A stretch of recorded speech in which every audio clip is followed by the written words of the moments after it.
This week, this week's review is The Matchmaker, man. Shout out to The Matchmaker. It was made in 2001, right? So The Matchmaker is a romantic comedy where the mother plays the role of matchmaker at her 50th birthday party, right? To her NFL son and ex-girlfriend.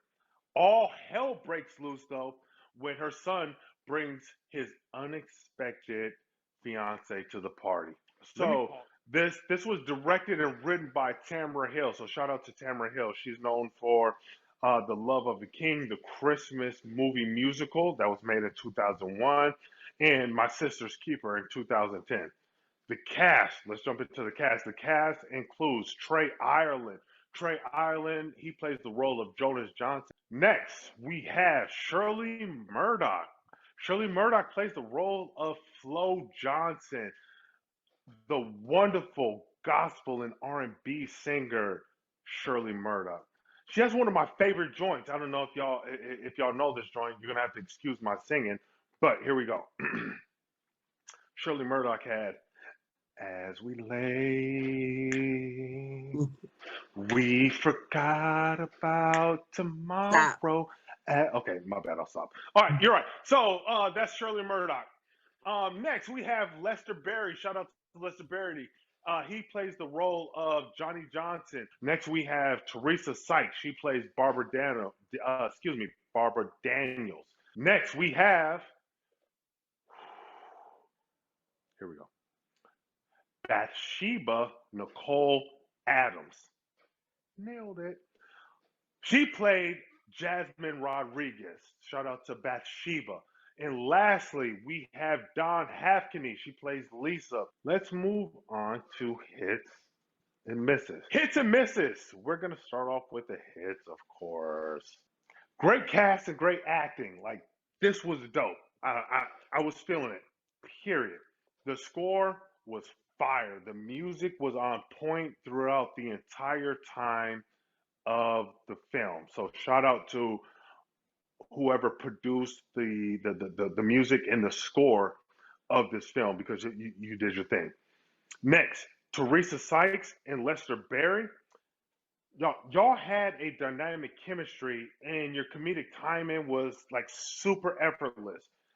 Even individually, you were both like super naturally funny, and to be able to encompass that or to be able to get that to come across on screen is difficult. So for you to do that, shout out to you. The family dinner scene. The family dinner scene, listen, it was relatable, it was funny, it was emotional, and it was relevant. All of which speaks to the writing, the strong writing that was on full display throughout most of this film. So shout out to that. It's time to get to the misses, right? So we're gonna get to the misses. First miss. Parts of this movie came across a bit preachy at times. For instance, there was a scene when the men of the movie they were backyard. They were in the backyard and they were throwing spades and discussing like black love, relationships, black women, and dating other races. But does this scene need to be this long? I would argue no.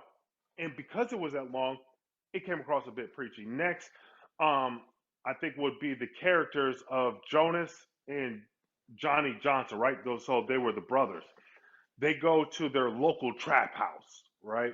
So they walked in there, and the father and my man Jonas walked in there like, "Hey, man, you don't have to do this anymore, man. We need to build our communities, and we need to we need to start talking to each other because that's what we do in the black community, and that's what we're lacking. So please listen to me, brother, because I have your best interest in mind." Right? And then the gangster's like, "Yo, man, ain't nobody ever listened to me in life. You know what I mean? Like, okay, right?" Like it came across as a bad after school special. And honestly, and I mean this with all due respect, it was a bit corny. It just was, right? Um, Next would be the subplot of Jonas and his younger brother Derek. In my opinion, it eventually lost its way. It had Derek try to attempt to join a gang to create his own identity that was adjacent from his NFL star brother, which, by the way, went nowhere. That subplot went nowhere. And lastly, the biggest culprit of them all is the character of Chris. Whoa! Hold on. How did you turn into a rapist? Nigga, I just met you the scene before, and now this next scene, it's a lot. It's a ton. Like it was too much for me. But listen, the overall message of family shines through brightly with the undercurrent of faith, right? Which I thought was super dope. Being the guy that ultimately helped sail this film in the right direction. With all that being said, what I am going to give this film is three black fists. Which is give it a three fists in terms of you kind of on to something. I feel you.